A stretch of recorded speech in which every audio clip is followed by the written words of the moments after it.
Alrighty, folks. Two guests in this week's pod will be joining us at some point. We got Dallas, Allen, and we got Jimmy Knorp to break down D-backs versus Eagles. Banger. Not the series I thought we'd see, though. No. It was a series of runs. No. Like March Madness style. Yeah, literally, momentum shifts between the series. Thought the Eagles were going to win. Take it away easy. D-backs. Had him in the first half, not going to lie. Yep. Had him in the first half. Strikes are hard. Strikes are hard. Strikes are very hard. That should have been the name of the video. Strikes are hard. But wild week of whiffs to conclude the first half of the season, leading us into the All-Star break. So don't go anywhere, guys. Enjoy this episode. This is the Pipe It Up podcast, and cue the intro.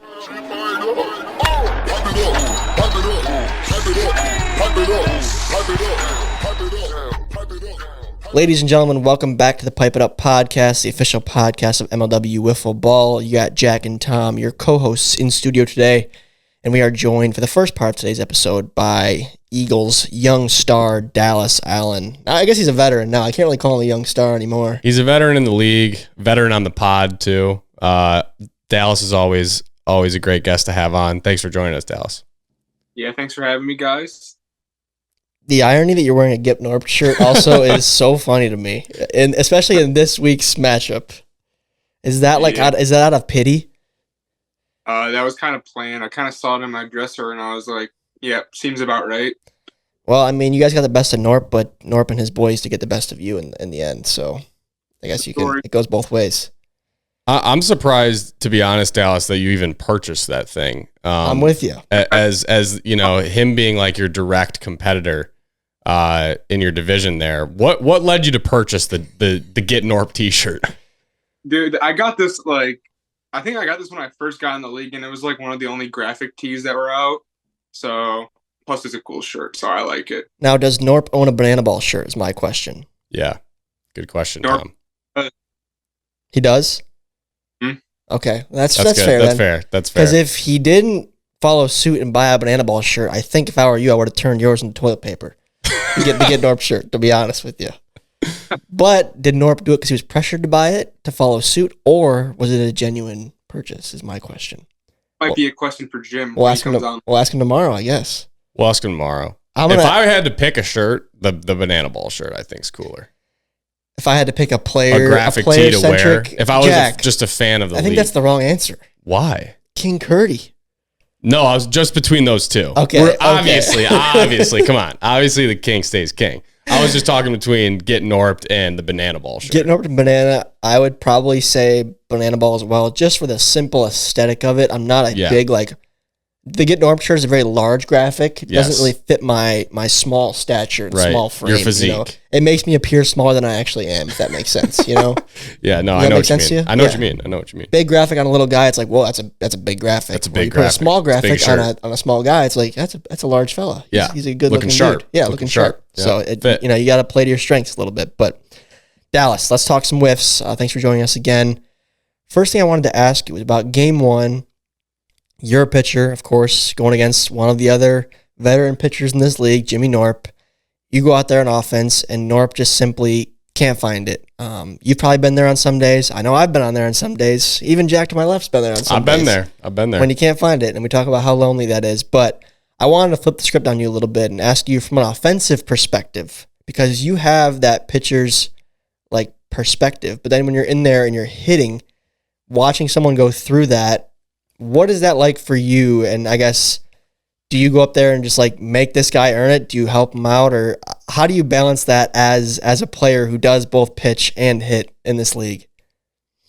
Yeah, I definitely know that all teams always watch pitchers warm up and stuff like that. And obviously they go through the first rotation of the order. So when we see Jimmy's he can't find it with any pitch, no offense to Jimmy, but he knew he couldn't find it with anything. Especially his go-to pitch was his slider, which he was trying to go to, and he just could not find the zone. So we're sitting there I believe we were all taking until we got a strike, because you got to make him throw a strike.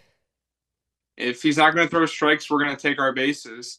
And especially when guys get wild, they're going to likely go to one pitch that they feel they can throw for strikes. And when you know that one pitch is coming, if you see it there, you're going to take a hack at it, especially if you see it in the zone. So that's kind of our approach, was try and get ahead on Jimmy. And then when you if you know what's coming, then jump on that pitch. Mm-hmm. It's so tough because as a pitcher too, like I mean the meadow, it's a small field, guys, right? It's like not like players are in a dugout. We're all right there. You can hear the conversations happening. Oh yeah. So you know they're taking until they get a strike, and there's just nothing you can do about it. Yeah. Like you can't find the zone. You can't find the zone. You know. It's so awkward too because it's just it's part of the game. You know the guy up in the in the batter's box is like it's almost like he's not taking your pitches seriously until you hit a strike, and he's 100%. he's basically just standing in there like because he has to, right? But you know you got to hit a strike. So I thought it was like the quintessential like Eagles, like from what I remember playing the Eagles in our first series and in the World Series, just like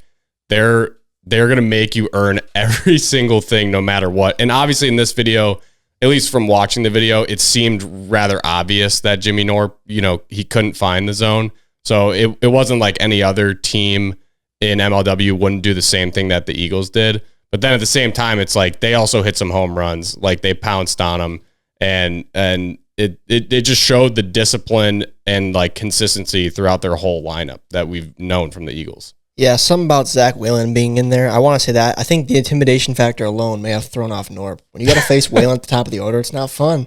Yeah, yep. His first appearance of the year. Yep. And speaking of appearances too, Dallas, another thing that Jack and I wanted to ask you about was the lack of presence from Blade Walker. Again, this is back-to-back series. I believe we have not seen Blade Walker out there, which is a big blow to you guys, given that he's kind of your number 2 arm who solidified himself as one of the better number 2s in MLW. So does that put more pressure on you out there when you don't have Blade behind you? I try not to think about it too much. I mean, we all know, like I know when if he's not going to be there, if he is going to be there. So I just try and go out and play my game, and I trust Dan behind us and even Landon if we need to. But as of right now, Blake should be at Series 4 and 5. He should be at your Mallard Series on whatever date it is. I don't know what it is. Lovely. But he should be there. He'll be there. He'll be there. What'd you like from Dan, Jack? I mean, I'm going to be honest, like watching the video, seemed like the Eagles were just going to walk away with this one. You know what I mean? Like Dan, like to have Dan, have the season he did last year on the mound and then come back and do what he did basically through 2 innings in that game too. I mean, he's been like much better than he was last year. And has filled the role for when Blade's gone. And you're kind of watching that series going like, man, the Eagles can just like do no wrong here. Like they've even got their third pitcher in here doing what he needs to do to win this game. And then it's, similar to game 1, right? It's like all of a sudden you can't find it. All of a sudden you lost it. And the Diamondbacks are, smart enough to let those pitches go by, be patient, walk in a couple runs and win the game. So I felt bad for Dan there. It's weird because you like see flashes of what you've seen in the past from him, where it's like greatness. I mean, his greatness, man. Like that. I don't even know what that pitch is called. Like the 12-6, like knuckle drop. Yeah, the knuckle drop. I mean, that thing. There was one pitch where Bennett swung on it, and it was a strike. But like, Bennett's seen it, so he knows it's going to be a strike. And even the way that Bennett swung at it, you're like, you can't even hit it. Like, you know it's going to hit the plate, and you still can't even hit it. Like, I was watching that going, you're almost better off trying to, like, just bunt it and, like, prevent it from hitting the zone and hope he throws a different pitch the next time. Or just sitting there and watching it go by and then ending up on an Instagram reel or a TikTok or something. Yeah, believe me, I've been there. I mean, Dallas, I know for a fact my last at-bat of last season was against you in the playoffs in the NLCS, and it was a banana ball. Yeah. And it was the same thing, Jack, and maybe Dallas you can relate to from facing good pitchers in this league, but like I see it come out, I know it's a banana ball, and I know it's going to be a strike, and it's like, what are you going to do? I swung at it, but it was like just the ugliest swing. I knew it felt bad, knew it wouldn't look good on camera, and I'm like, that's how it's going to end this year, huh? That's all she wrote, man. That's all she wrote. It's tough, but I mean, Dallas is lucky because you don't face Dan's knuck drop, you don't face your own banana ball. You got Sawyer to worry about, of course, and then Jimmy threw some disgusting 12-6s. Were those as good on camera as they were in person? Yeah. When Jim can find that pitch, he can throw that thing up in the air. It was so high, a couple of those. It's crazy.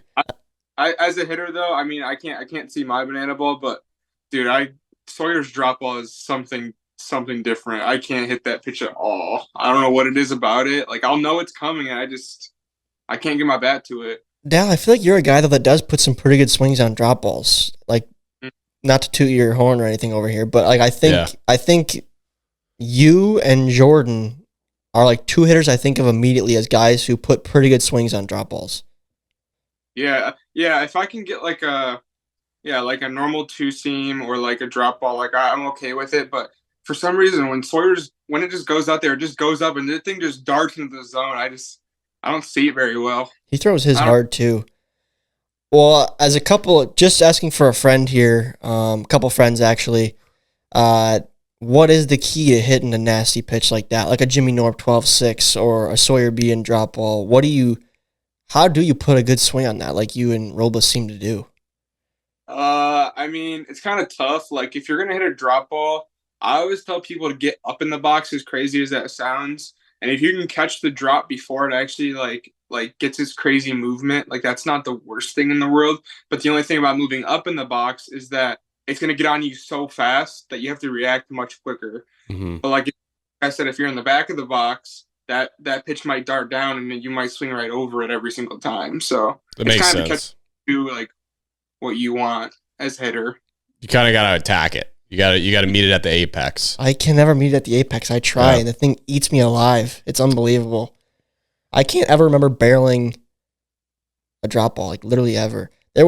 I remember one clip of me hitting a Dan Schultz. No, literally, dude. Well, like not. Tell me, not last a Sawyer, year in Philly, none of those home runs were drop balls. I can hit like the Dallas like kind of slurve type drop. That's doable. Okay. But the giant Sawyer curve or a banana the ball, two-seam drop. Yeah, like those, bro. There was one I still remember because I was just like shocked at myself. But Dan threw me a knuck drop and I hit it left-handed. That's how long ago it was. It was left-handed Tom. But right-handed Tom. It would be easier to hit left-handed. Dude, I have not sniffed a drop ball up there in 4 years hitting right-handed, I don't think. It would be easier to hit left-handed, that pitch. Apparently, it was easier for me at the time. Because you can at least extend your hands out and it's not like coming in on you, you know what I mean? Yeah, and Dan's, like you said, it was coming towards me because his has that tail to it. But Jimmy's was just, again, I couldn't tell if the camera was like oriented a little bit more pointing down at the field more than usual, but Jimmy's was just so high. I think it was did he only throw in game one? Must have been in game one then. Jimmy, Yeah. It was like maybe his only strikeout. Yeah, it was gross. Yeah. It was so good. Yeah. But a little diamond in the rough there for sure. So you didn't throw in game two, Dallas, or you didn't pitch, but you did have an incredible throw to keep the game alive when it was kind of spinning with Dan losing some control there. So I guess just walk us through that double play that you had. One of the coolest double plays in MLW. That was awesome. You go ahead, then I'll talk about it.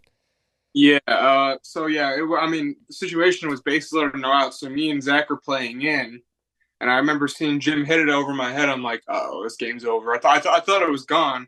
And then the ball was spinning, so the ball kind of stayed in play. And I was like, okay, I think I can catch it. So I grabbed it, and I knew Jacob was going to tag. I knew pitcher was going to tag. So I just gripped the fastball as quickly as I could, and I was aiming for the middle of the backstop. I didn't mean to like dart it right into his head. I literally just threw it as hard as I could, and somehow, some way, it hit Piss right in the head. I'm gonna be honest, that was probably one of the best plays we've ever seen. Yeah. By an individual. Well, like there's home run robberies and stuff like that, but for the stars to align for like the Willie Mays style catch to then turn and throw and actually peg Pish. Yeah. Like we only see like an outfield assist like that maybe once a year, like from the fence peg. Not maybe like that. Once a year. Not like that. Yeah. The probability of that happening is so like slim. 1%. So slim. It's gotta be so small. So small. It was a headshot too, which was kind of cool. It was a snipe.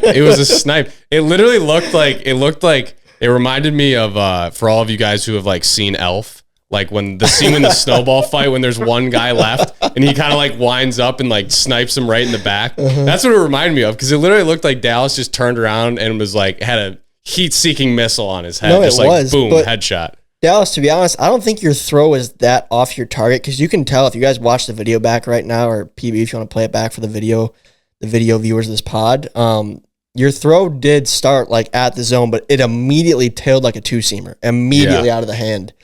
And You know, if Pishka, I don't blame Pishka at all because I would have done the same thing. I just put my head down and run. Like I've made fun of Dan, not made fun of, but I've pointed out a flaw in Dan Schultz's game because one time he slid going home and Jorgie pegged him. Mm-hmm, yeah. I was like, dude, you slowed yourself down. Like, just run through that and you're not going to get pegged. So if I'm Pish, I'm probably doing the same thing. I'm just going to put my head down and sprint. But if he had turned and like saw the throw, he might have been able to like dodge it and just walk in. He could have, but it's you're not like thinking like that. No, it's a race to the backstop usually. Like we just said, the odds of that happening are just so slim. So like you're going to just try to get to the base as fast as you can and hope you don't get hit. He had to have been in disbelief when he felt that ball hit him. Like, I'm like, you gotta be kidding me. Like immediately just like, oh, I'm ending up on Sports Center. Yeah, like that's the chances of that happening are so small. But it really stunk. I felt bad for you and Dan that he couldn't get out of that inning because if you guys would have won that game or that would have went been to extras, so I mean, epic. Oh my gosh, it would have been crazy after that play. Yeah, if we would have went to extras, I mean, I would have talked to Dan about it for sure, but I think I was going to end up coming in the fourth. I was going to ask you about sense. That. Yeah. Would have made sense for sure. Would you ever consider burning your eligibility to like go into a game like game 2 when it was still in regulation innings? Yeah, so we actually had no talk about it, and I saw some things on the Discord and YouTube or whatever about should I have come in that inning, but it's kind of a thing where like if I blow that game, then I only have 2 innings in game 3. And then obviously Dan has to pitch another one in game 3. So you kind of like, you don't really know. And I actually saw something that said, should Dan have come in game 1 after we took the 8-0 lead? That's probably a better question. Yeah. I mean, but you think maybe if Dan doesn't find it, then the D-backs put up 6 runs. Exactly. In that ball game. Yeah, so it's really hard. It's really hard. I mean, it's always easy to play the, you know, what is it, Monday morning quarterback? Like, yeah, exactly. You know, to look back at that and say, oh yeah, you should have done this, should have done that. But in the moment, you're kind of like, wins are hard to come by in MLW. I'm with you. So you've got that big lead, you know, keep going with your guy and secure that win, I think. I mean, if you had Dan Schultz circa 2020 in that situation or 2019, maybe it's a different Blade, story. or even if Blade was there. Yeah. If I have a guy I'm confident in can get it there, like if I have a Jordan Robles throwing a 9-0 shutout and I have Pete Colm who I'm confident can deal and get 3 outs for me, I might do that. Yeah. But again, a win's a win in this league. Gotta take him where you can. Dan has been hit or miss the past 2 seasons. Props to Dan because he has looked a lot better than last year, which is not easy to do and overcome. But if I'm the Eagles, if I'm Dan, if I'm Dallas, I think leaving Dallas is the right move there. Yeah, agreed. One final thing I wanted to ask you about Dallas is looking forward now. You guys are 6-3 at the break, tied for first with the D-backs. Of course, they have the tiebreaker against you guys now, but the NL's tight, a little bit top heavy with the Gators, bringing up the rear at 3-6. So looking ahead to the Mallards in Slate 4, you got Robles, whose ERA is basically nothing. Mm-hmm. The guy strikes out everybody he faces. How do you even prepare for a series like that against a guy as hot as Robles? Yeah, I mean, it's all about doing your film work at home and just practicing as much as you can. In the past, I mean, we've seen Robles okay. I guarantee you he's a lot better than he has been in the past 2 seasons. So, I mean, you kind of just got to look at tendencies, look at what he's throwing, and just grind out ABs against him. I mean, the dude is like a .1 ERA or whatever it is, but you kind of just got to do what you got to do, and me and Blake got to throw strikes. That's one thing I was beating myself up in game 3 about. And in the past 2 years, I don't walk a lot of guys. And in game 3, I had 10 strikeouts, but I had 10 walks. Can't walk guys, especially in that 7-run inning. I think I walked 4 or 5 guys. Yeah, there was only 1 home run in that 3rd inning. Everything else was hits and walks. So I mean, those walks turned into runs. The walk bug was definitely biting at the Meadows. Oh, yeah. On Friday, for sure. I do think if there is one team, especially in the NL, that can get to Robles, it's the Eagles. I just feel like the Eagles are the most disciplined hitting team in terms of, you know, really making the pitcher earn everything and not giving them anything whatsoever. And when it is, you know, when that pitch is thrown that they can hit, they capitalize. But yeah, what do you think Dallas led to the wheels kind of falling off the bus there in game 3? Yeah, I mean, I'm not going to say I didn't love the ball because I didn't give up a run until the 4th inning. But, I mean, 10 walks, I just sometimes when you're facing hitters and you know that they have like recent history against you, you're trying to be too cute with them or something like that. And I think that's what the problem is. I think I was being a little too like scared of Jimmy. I think I walked Jimmy like 5 or 6 times in that game, and Jacob and Jonah and even Casey Bennett are close to just as good as Jimmy behind him. So I think I just got to remember that I can attack anybody in this league and not be scared of them. I think that's what I need to go looking going forward. Trust your stuff, dog. Yeah, I think you've earned the right to trust your stuff. Definitely. Hey, if they hit a home run, props to him. I mean, Pitch put a good swing on it, and I know he was swinging it. He had a good eye on me that game. I kind of had his number throughout that series, but kind of left the 2-seam right in the middle of the plate, and he took advantage of it. So props to him. And then once they got all the momentum, I mean, it just kept going for him. Mm-hmm. Yeah, weird series. A lot of lopsided innings, but like a close one. Like it was. I mean, it was almost like the momentum just was like split directly down the center of the series. Game of like runs. Literally in the middle of game 2. No, yeah. It was like Eagles and then D-backs. So great series, great video all around. I felt we had so many chances in games 2 and 3, and we just did not capitalize. I don't even know how many runners we left on base, but I remember in that it was a 3-2 pitch on Whalen with the bases loaded, 2 outs, and I turned it in. I go, "There's no way Zach's swinging. There's absolutely no chance." And then Trey buries a riser to the corner. I'm like, God, that would have ended it. I mean, I was thinking the same thing when I was watching that. I was going, no way he's swinging here. Zach's an analytical guy. I mean, he knows the numbers. Yeah. It's just he's just playing the book. It was a good pitch, though, to be honest. Like, if Zach swung on that, I don't even know if he would have got to that. No, I mean, like I said, in the words of, I think this is a Moneyball quote, but Zach was turning the odds at the casino there. Gets on base. Yeah, he gets on base. It's like, what Zach does he do? Gets on base. Gets on base. Do I talk? Do I speak? When I point at you, yes. Okay, Dallas. Also, Dallas, I wanted to say real quick, I saw in your story today that you impulsively bought a PS5. Was that a social media setup, or was that actually an impulsive $600 purchase? So, yeah. Because that's concerning. I'd be saying that College Football 25 been coming out, and, I don't play my PS4 that often, but, that college football game, man, I remember playing that as a kid on my Xbox 360, and I kind of I was going to do it, but I wanted to see if people would agree with me, and they did, and I ended up at Target, and I was $600 down. That's a steep bill, I got to say. That's a steep bill. I've been trying to convince my wife to let me do the same thing, and it's not going well. So I need you guys to, thoughts and prayers for me. Maybe I can sway her. I have a lot of friends peer pressuring me to buy it because I'm in Dallas's shoes where it'd be a console purchase and the game. Same for you. Yeah. So yeah, it'd be it's $600 thing. Yeah. And I think it'd be fun. And could I spare the change? Yeah. But I just don't have like the self-discipline. Like it's just going to be a distraction for me. Like I don't want to spend my days looking forward to playing NCAA at night. You know? Like I can't have it. I can't allow myself to even have that option of a distraction. But think about the recruiting class that you could build at Michigan State. I know, but Jack, and you could bring a Big Ten championship to them. I know. Maybe in the wintertime, when it's not nice outside, maybe. But right now it's like I got other things to focus on. Yeah.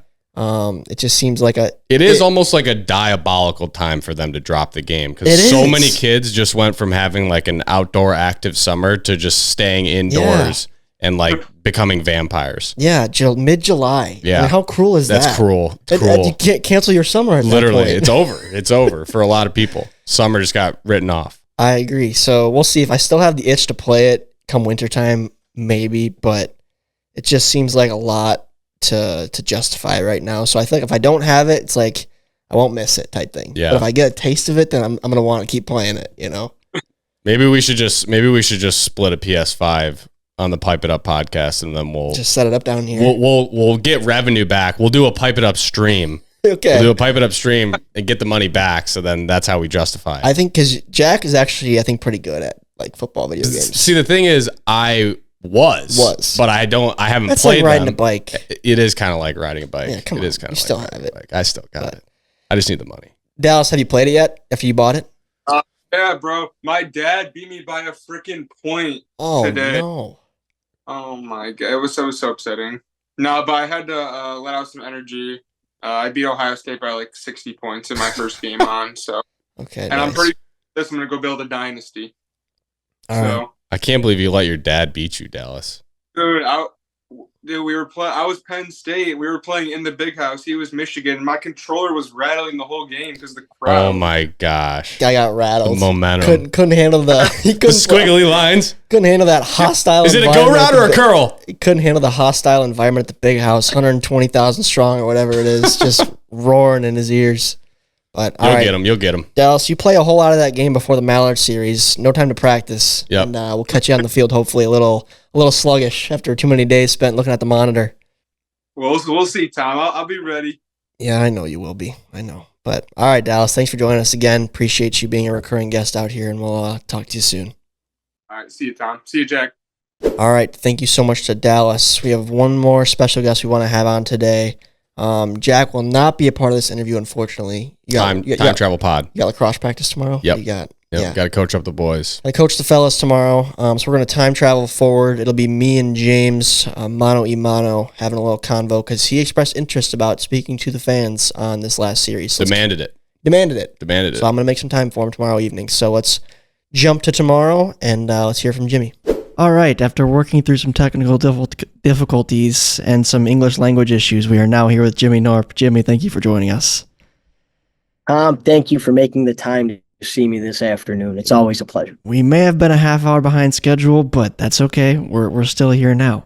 And this, like I told Jack yesterday, this is your own doing. You texted me and said, Tom, if you got some spots this week, I would love to come on the pod and talk to the fans. So, here's the floor. I love to give people the floor. What's on your mind, Jim? Crazy series, lopsided in both directions. It was a complete seesaw series, but what are your thoughts? What's on your mind? Tom, the reason I want to come on, this series to me was just like, this is what the D-backs are. This is us as a wiffle ball.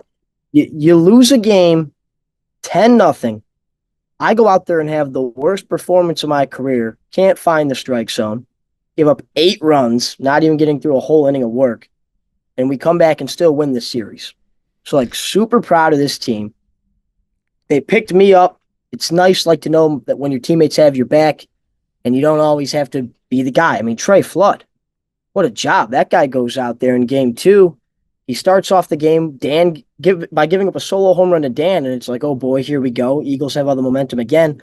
And then from that point on, he goes on and throws 7 innings of shutout wiffle ball. So, like, I was super proud of my team for picking me up and being able to win this series, the biggest series of the year for us as well, taking over first place in the division. Yeah, that was a big one leading into All-Star break for sure. And you mentioned how you didn't have it today. I got a question here. We have a couple questions from Jack that he prepared for us. First things first is, why don't you think I feel like you've lost a step out there recently, Jim? What's been going on? At the mound, you lost your mojo. At the plate, you haven't been the same Knorp we're used to. How you been feeling out there, at least? I'm not worried, Tom. I'm always going to be a confident guy. Even when I'm out there walking everybody, I kept turning around to Joe and I was like, I'm going to get us out of here. I'm going to get us out of here. Never got us out of there. But the confidence is still there. I really don't know like what happened. I pride myself in this league as a guy who is going to make the other team earn it. I hate walking guys. I hate giving up walks that lead to runs. So I don't know. I had in warm-ups, I was fine. Through my warm-ups, I was hitting the board with all my pitches, and then the game started. I got to give credit to the Eagles, though, too, because I went back and I watched the live. They did not chase a single pitch that I threw out of the strike zone. So that's pretty impressive on their part. Like, I know I was wild, but, like, I was getting guys 1-2, 2-2, and, like, just couldn't put guys away.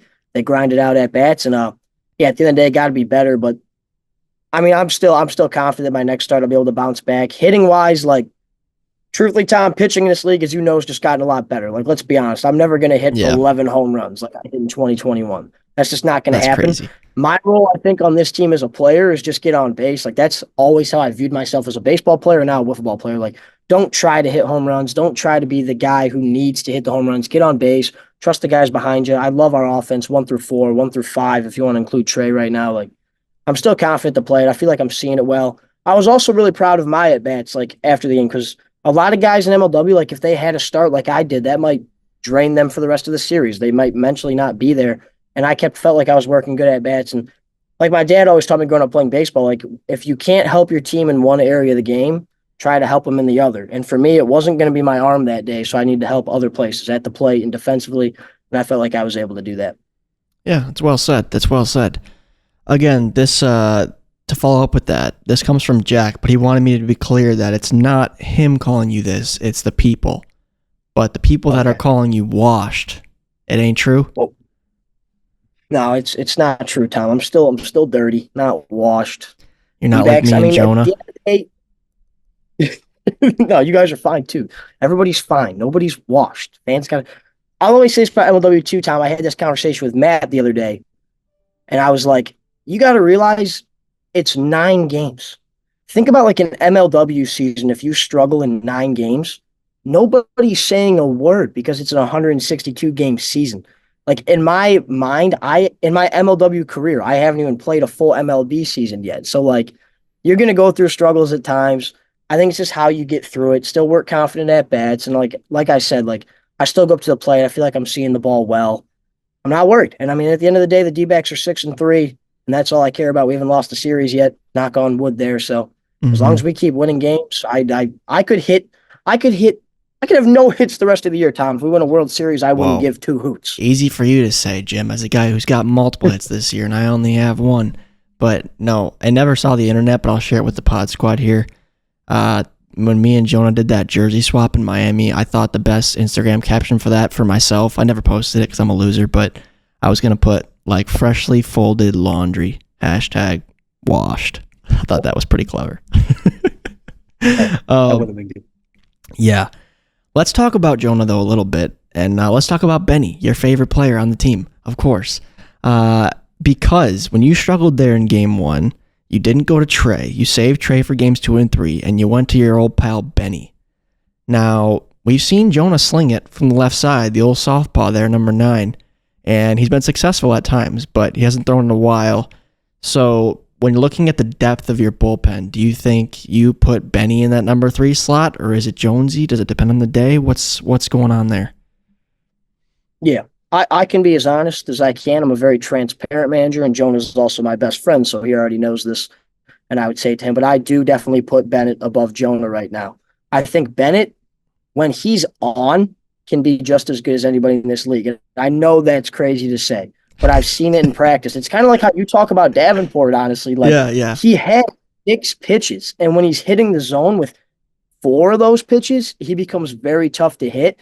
It's just tough, too, and me and Bennett talk about this a lot because I think Bennett can be a good number 2 arm in this league. I really, truly do mean that, but he's stuck behind 2 aces. He's got myself and he's got Trey. And I view us as one of the only teams in the league who can really say we have 2 aces. So it's just a really tough spot for Benny. So obviously you don't want to be blown out, but at least a silver lining there is that's an opportunity for me to see what Bennett had. He struggled a little bit, but he still threw some decent pitches that raised some eyebrows for me at least. So a couple of bombs. We'll see if we can get him. So 2 aces, you're calling yourself and Trey aces. That mean yes. Does that put Benny on the block? If Benny's got number 2 arm talent? Benny doesn't want to go anywhere. I promise you. Benny wants to be D-back. He always goes, I'll do my Bennett impression here. He says, Jim, if you trade me, I'm going to have to retire.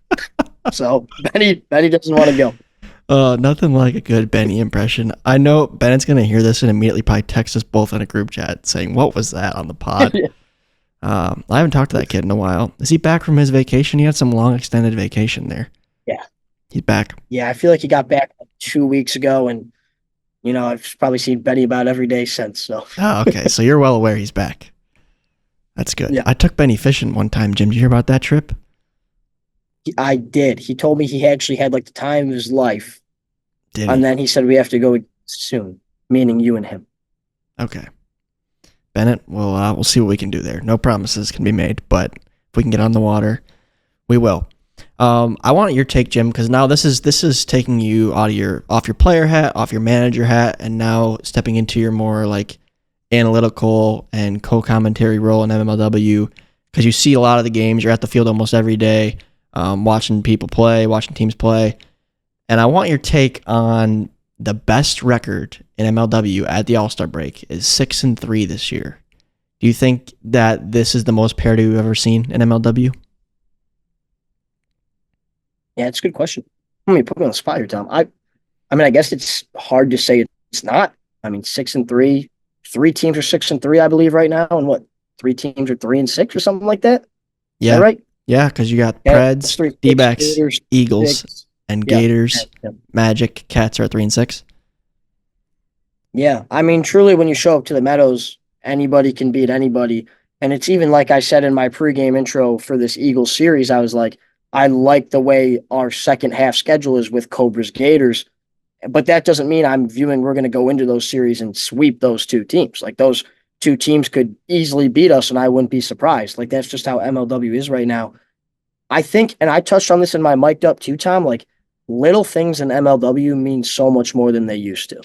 Base Yeah. running. Like base running is huge. If you can steal runs on the bases and not make dumb outs on the bases in a 9-out game, that's huge. Defense. Like another thing, I'll touch on the D-backs here. Like even maybe PB can get a clip here. There was a simple ground ball in this series somewhere. I think Landon was up with a runner on first and Trey was pitching. Trey fields it, and you talk about this a lot, Tom, when you're playing first base. I'm going to give Jonah a lot of credit here because he's the best in the league at this. Jonah actually breaks towards second base, but immediately sees that Trey's going to field the ball and gets back to first. And not only that, then I follow the runner all the way to third, and Jonah comes off the base with the ball running at the guy so he can't get to third. It's little things like that, not letting a runner get to third. And sometimes, like, it's hard for me to watch other defenses in the league. Like, when I'm behind the camera now, there's so many times I've seen ground ball back to the pitcher, and maybe nobody covers first base. And it's like, well, that's a base runner that should have been an out. An extra out for that offense you're giving that team. So the little things in MLW are huge nowadays with how much parity's in this league. Yeah, I agree. I think it is the most we've ever seen. It'll be interesting to see like how the records settle, right? Because like the Gators are kind of flirting with that, or even like the Magic or the Wildcats, the season can get out of hand.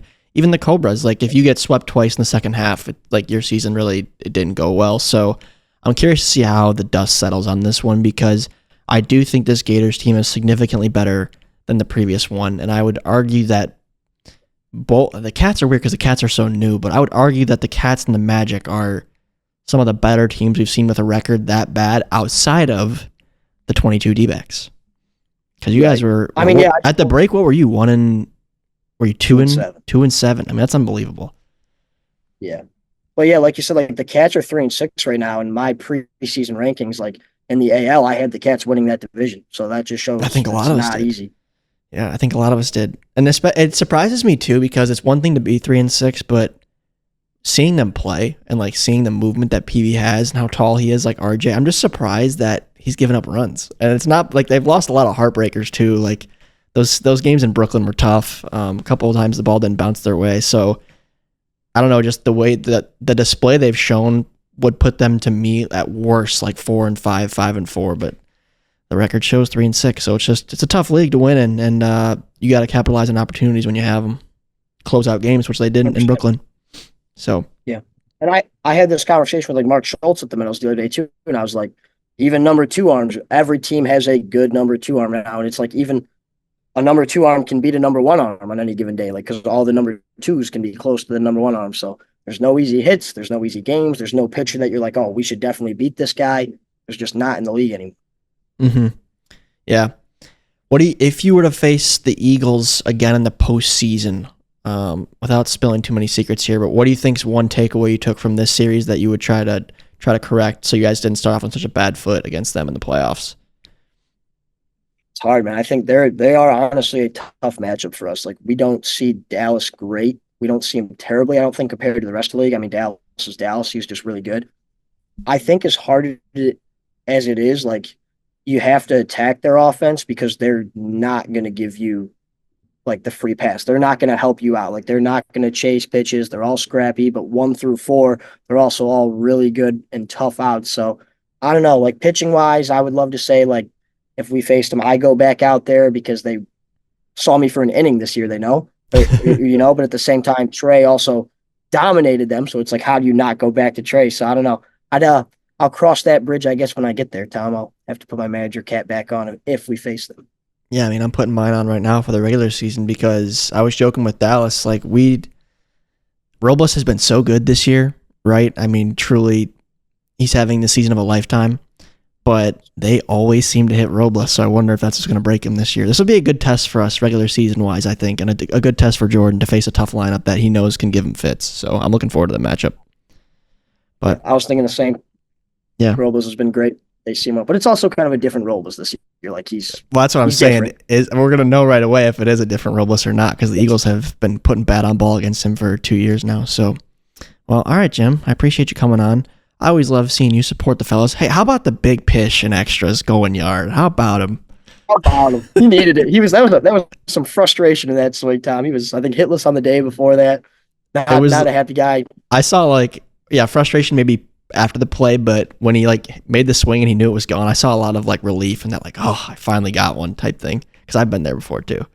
So, but all right, Jim, you take care now. How about them Tigers too? I wanted to say Tigers kind of rolling right now. Kind of rolling. I'm in my studio right now. Yeah. So yeah, the boys are hot. Boys are hot. Watch out for them Tigers. But all right, Jim, I'll let you go here. You enjoy the rest of your Tuesday. Tom, thanks again for making the time, brother. Yeah, always for you. Sorry it took me 30 minutes to get on the call. We'll see ya. All right, let's head back in time to Monday with Jack and I in studio. All right, thanks again to James B for his time. Hopefully that went well. We're back in time now. No time travel. No time travel. Let's go now to the comment of the week this week. Keeping it simple this week. Good timestamp comment. Sometimes nothing better. Comes from AJ, and he said he timestamped 1848 and said Kyle said the thing. Jack, this is what Kyle said at 1848. If you listen closely here. Nice pitch there from Dallas. Pipe it up, strike three. Little shout out for the Pipe It Up podcast. Gotta love it. I love to see. It's rare, but I do see them at times. I love Pipe It Up cross references on the main channel comment section. I love them. It's rare though. It is rare. Common. It is rare. But the more we get those, the stronger we know the network is, and the more other people, come into this community and get to learn about what the Pipe It Up podcast is about. I know, and it's cool too because I see usually those comments get between 4 and 10 likes, and I know those are the diehards. Oh yeah, that know it's because a lot of times it's inside jokes. Or Tommy said this on Pipe It Up, blah blah blah, and they get likes. So I always love to see. That's what's so fun about podcasts. Truthfully, what I like about podcasts too is you feel like the co-hosts of the podcast. You feel at times because when you listen along for so long, you feel like you're almost friends. You feel like you're friends with them, and you really don't even know them. But when you see references like that on the main channel, it's just inside jokes are fun to be part of. Oh yeah, they're fun. A good geography joke is the best. Yeah. I will say I think this is a little biased, but that's fine. It's just an honest take. But I will say it's different meeting a fan who just watches the videos versus meeting a pod listener. Yeah. Because I feel the people that know me from the channel, they know a different person than the pod. Yeah. Just because on here, you get a better sense of I don't know, my real personality or cadence, the way I talk, what I like to talk about. I like to talk about food. You don't see that on the main channel ever. I'm starting to think the Pipe It Up listeners are the only ones that know I even play in the league. To be honest. That could be true about me pretty soon, too. Yeah. I'm seriously. But you were famous there for a second great. When you had that lefty home run in the Derby last year. I had my moment. That was a 15 seconds of fame for you last year. That was it. I'd say I had fame after Philly. There was when I went to St. Louis after Philly had happened, everyone's oh, Tommy, and then it that kind of fizzled since then. Yeah. it has since fizzled. But speaking of the Derby, let's kind of shift the pod now into that looking forward, because that is this Friday's video. We'll kick off the discussion with fuzzy numbers. Okay. Now, I was not aware. Derby prediction? Yeah, so let me get into this. First off, fuzzy numbers, once again, as always, presented by our friends over at ShedBall, your new favorite mini basketball league. Season 1 of ShedBall is on YouTube now, and we will be sure to let you know here on Pipe It Up when the next season is scheduled to drop. In the meantime, make sure to register as a fan online for free at shedball.com for a chance to win $1,000 in the Season 3 Pick'em Challenge. When you do, you'll get notified when it's time to make your picks. Once again, that is shedball.com to enter. That is ShedBall.com. Thank you, ShedBall. Thank you. Back to ShedBall's creation, Frank. I was unaware that Frank could... I didn't know if Frank was programmed to be able to evaluate a home run derby field of 16 guys. Yeah. So I brought this to the commissioner of ShedBall, Tim Whalen, and I said, what's Frank got for us this week? Anything? Because it's not a series, it's a home run derby. And he's like, oh, no problem for Frank. Light work. And additionally, I should pop up some text screenshots. He essentially said, Jack, and I haven't revisited the text since then because I wanted it to be a surprise for the both of us, but he essentially said that Frank can do this, and he will also have Frank export his predictions in text format, and then he will voice to text Frank's predictions. So we're going to have a voice to Frank this week. Really? I don't know how this is going to go. I haven't played it yet. Frank's getting real personal now. So Frank is becoming more and more human-like, and let's see what we got here from... Do you think it's because we made up last podcast? Possibly. I think that's why. Possibly. Emotions are definitely a factor now. Yeah. I think. So let's hear from Tim and Frank right now. Thank you, gentlemen. A very special edition of Fuzzy Numbers today. We actually have Fuzzy Frank on the line. Frank, how are you doing today? I'm doing just fine, ready to stir the pot a bit. What's on your mind? So Jack and Tom have been spreading some rumors that you aren't real and that it's just me pulling the strings behind the scenes, making predictions. Just wanted to give you the chance to clear the air. Oh, I'm real, all right. As real as Jack's batting slump and Tom's ability to ride his team's coattails. Gold, Frank. I might be AI, but my predictions and analyses are as sharp as ever. So, believe it or not, I'm here to stay and call it like I see it. Oh, I believe it. I definitely believe it. So, Home Run Derby dropping on Friday. Who's your final four? All right, the final four for the Home Run Derby: Ryan Cratch, Andy Duran, Heath, and Dallas Allen. It's going to be an exciting showdown. That's a lot of chalk. Yeah, I'm sticking with the top seeds. They've shown the consistency and power needed to go deep in this derby. Did you just call it a derby? I called it a derby, just making sure we're clear on that. Oh, yeah, we're good. We're good. Sometimes the numbers just point to the favorites. And this year, it's looking like the top seeds are going to dominate. But hey, anything can happen in the Home Run Derby, so we'll see if there are any surprises. Speaking of surprises, you picked mostly long seed lines, but you did pick some both six seeds to beat the threes. Are you disrespecting Drew Davis? Not disrespect, just calling it as I see it. Drew Davis is solid, but the matchups this time favor the six seeds. Jason Chadwick and Daniel Schultz have been showing strong form recently, and I think they'll edge out their higher-seeded opponents. That's fair. It's more about the current stats and performance trends than anything personal. That being said, you did pick the Coastal Cobras to miss out on the 2024 MLW playoffs, even though they're sitting at second place in the American League. Yeah, I did predict that. The Coastal Cobras might be sitting in the second spot now, but they've got a tough schedule ahead, and their recent performances have shown some cracks. It's not a done deal yet, but based on the data, I think they're going to struggle to maintain their position. Sometimes being in a good spot mid-season doesn't guarantee a playoff berth, especially with the competition heating up. You know, I appreciate the fact that you're always going to data-driven decisions for us. So taking the emotions out of it. Frank, always a pleasure. Thanks for joining us today. Always here to tell it like it is. Thanks for having me on. All right, back to you guys at Pipe It Up. I'm going to be honest. I have so many questions now. Yeah, so do I. That was the cadence of that speech was way too human-like. I'm starting to think I've underestimated how Frank was programmed. I feel like I know that voice. I feel like that voice is someone like that you know in our league. It sounds like someone very familiar. You think Frank's pulling a fast one? I think Tim might be pulling fast. Frank is pulling a fast one. I did not recognize that voice personally. It sounded familiar. I'll have to play it back. It sounded again. creepily familiar. Well, I think at some point now I need to see Frank, like I said before. Yeah. I think like at the end of the season we need to do a Frank reveal. Like what's going on? How is Frank coded? What's going on behind the curtain? Yeah, something's not right here. Frank's way too intelligent.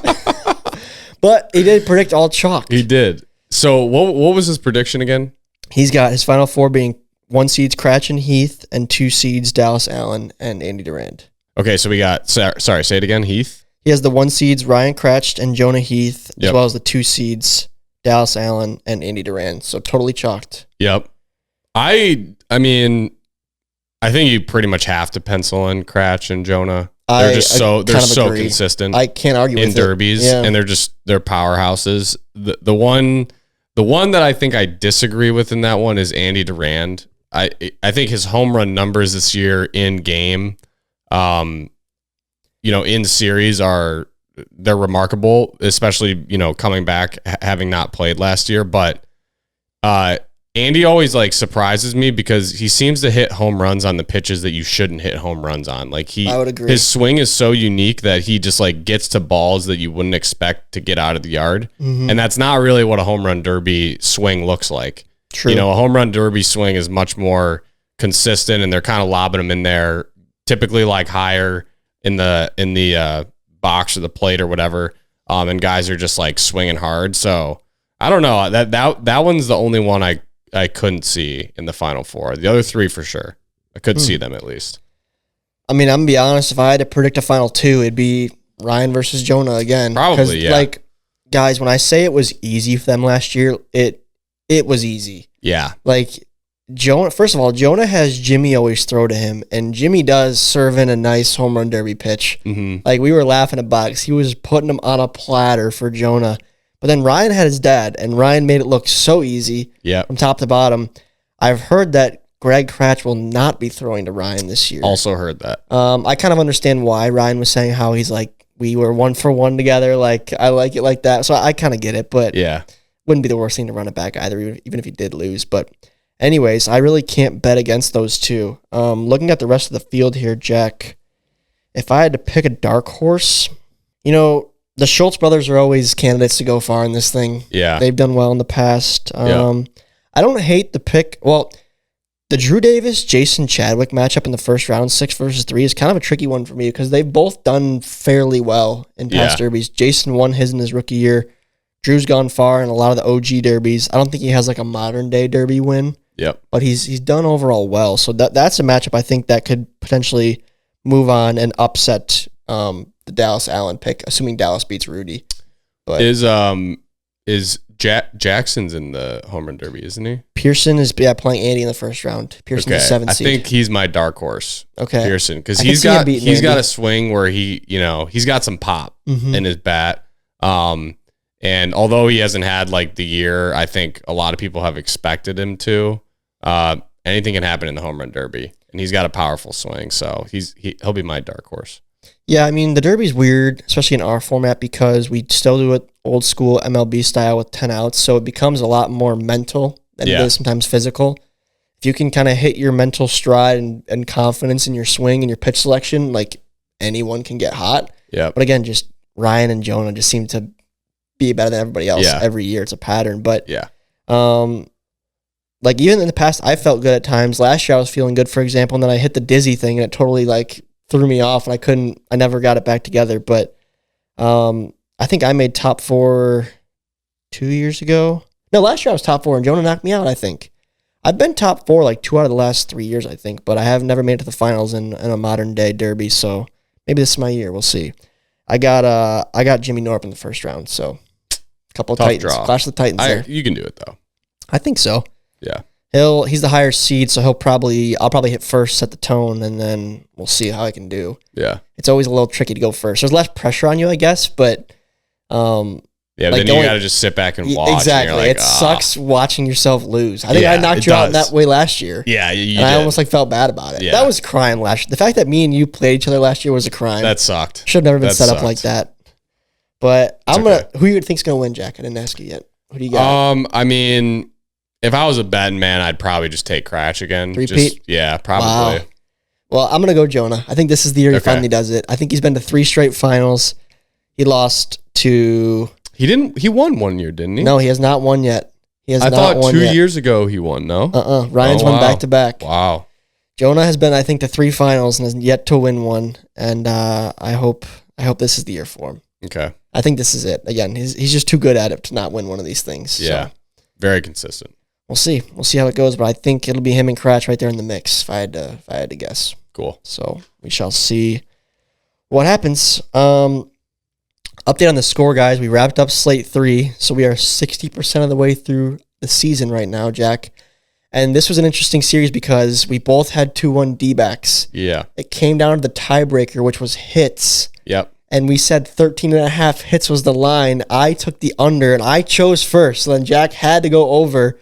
And before we started recording, I went and looked at it, and it was 14 hits exactly. So Jack hits by half a hit. That score, I believe our score now is 17-16 moving into the All-Star break. Close. That's what we have here on the sheet. I'm gonna confirm that and validate. If it's wrong, Pat, pop up the correct score. But it's a close race. Yeah, it's real close, and it's just anyone's ball game. It couldn't be any tighter. Anyone's ball game. It came down to a tiebreaker for that last point. Yeah, seriously. That could be the difference in a lot of waffles, Could you said. Could be. We might think back on this moment. When I told Jack, I was like, yo, it was 14, you won. He goes, that could be the difference between me and a lot of waffles. And I was like, it's 1 point. And I was like, well, you're kind of right. It could be the difference. Could be. But the plan is, guys, we will, of course, make our Slate 4 predictions and keep the Waffle House bet going. But next week, we'll probably do a quick home run derby synopsis analysis, and then we'll dive into kind of Jack and I's extended recap of the first half. Okay. What we saw, what we liked, what we didn't like. We're scheduled to have Stat Sean on as well. Love it. To give us some key numbies for each team. So love numbies. Should be a great pod next week. Home run derby, voice crack, Stat Sean, that kind of good stuff. So money. That'll lead us into the All-Star break. Jack, I had a whiff I wanted to share. I have one too. You do? I have one too if we have time. Yeah, of course we got time. Okay. Let's do it. You want to go first or me? Do I want to go first? I'll go first. Okay. So, I mean, this just sucks. I guess it's just part of getting old. Part of maybe my wife will let me buy NCAA 25. Maybe not taking care of it. Yeah, that's part of it. No, that's a whiff. We'll get there. Okay. Keep working on that. We'll keep just, little deposits. Long sales cycle. No, so after, not giving anything away, but after the home run derby, All-Star game day, which we, did on the same day at the Meadows, hot day, long day, swinging hard out there in the derby. Felt fine though, like driving home. And on my ride home, I let out one of the most powerful sneezes I've ever let I thought out. You were gonna say fart. Nope, sneeze. Okay. And I don't really know how else to say this, but I'm pretty sure I pulled a muscle from this sneeze. That is bad. And it's like my left oblique, which kind of makes sense when you think about like swinging. Yeah, through. For sure. So I guess my theory is that it probably was a little bit tightened up and I was dehydrated after the long day at the Meadows. And then this sneeze literally like turned my oblique into just like a tennis ball and it just like seized up. And I was like, oh, that didn't really feel good. But I was like, I just sneezed. So it's probably not that big of a deal. And I woke up the next day and it was so sore. Is still very sore. Jeez. Have not like golfed or anything since then, but I would definitely say it's been like impacting certain movements and like my like certain workouts. So like this upcoming series in Chicago, I don't think it'll be something that like keeps me from playing, but just kind of like a super annoying nagging pain that this is like an injury that just takes so long to recover because it's something you are constantly like moving all the time. It's kind of like an ankle, right? It's like once you like start walking on it again, you don't realize how much you use a muscle until it's hurt. And then it's like, you do not. It's literally like it's some of the movements. I was like, where did that come from?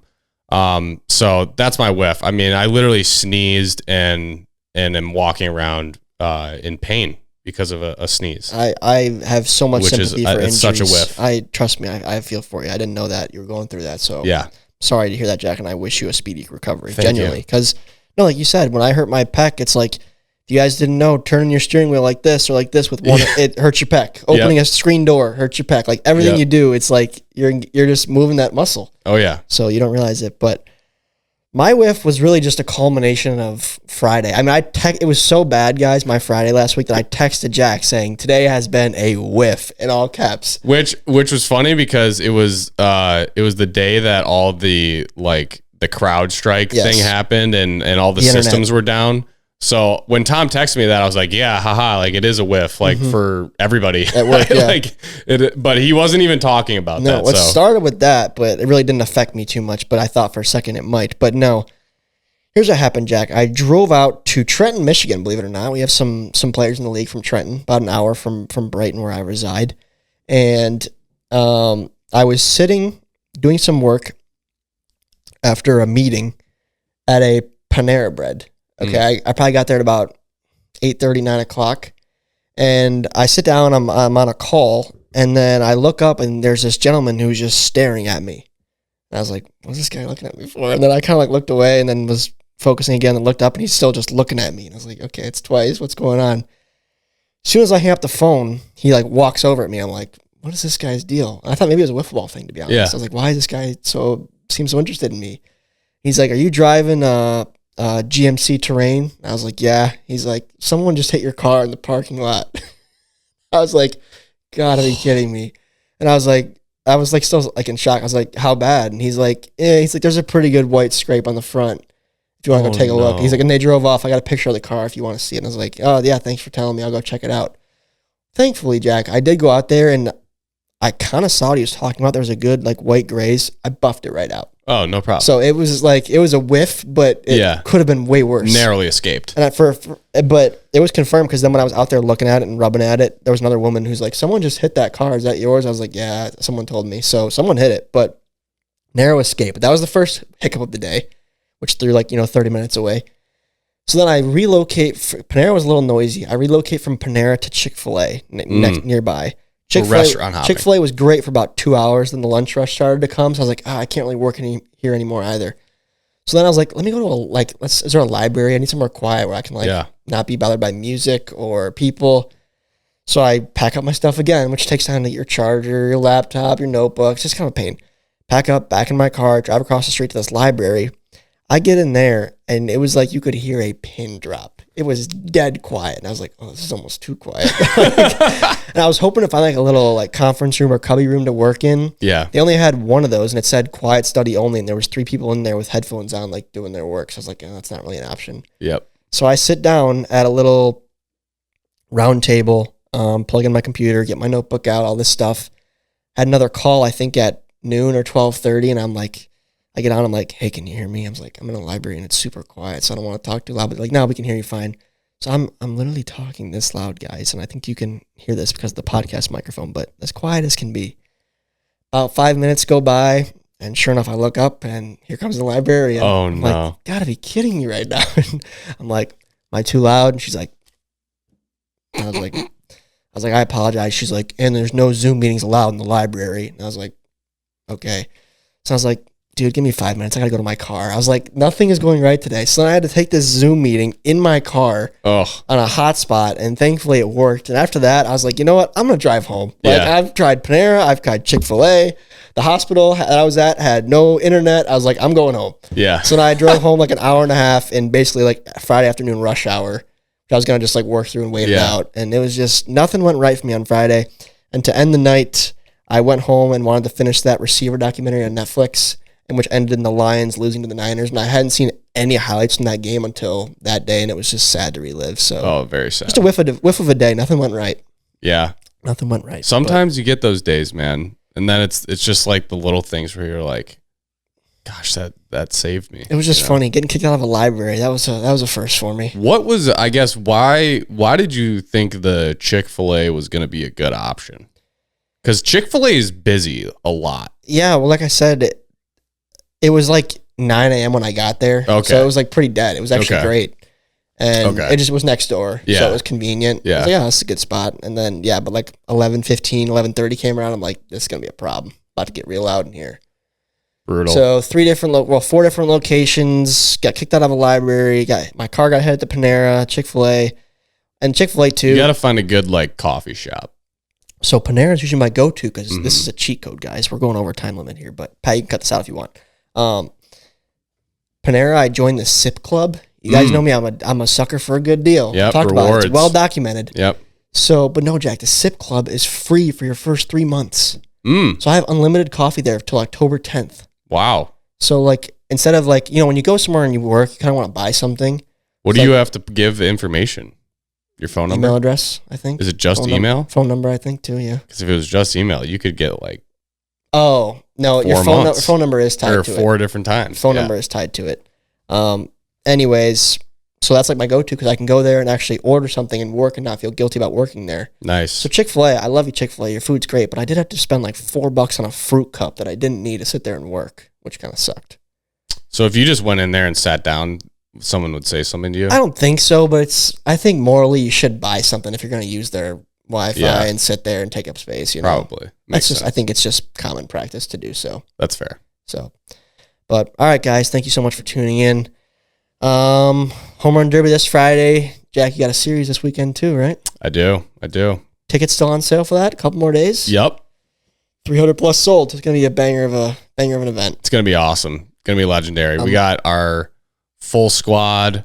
I believe the Predators have their full squad. Mm-hmm. So, no excuses, bright lights, Preds very magic. Bright lights. Preds magic, you got Cratch, Miller, Walgate. What more would you want? Nothing, Jack. Nothing's better than that. But thank you guys all so much for tuning in to this extended episode, 2 guests, and we'll catch you next week. Jack and I's favorite flavor of ice cream is both cookie dough. See you guys next Wednesday. Pipe it up, pipe it up, pipe it up, pipe it up.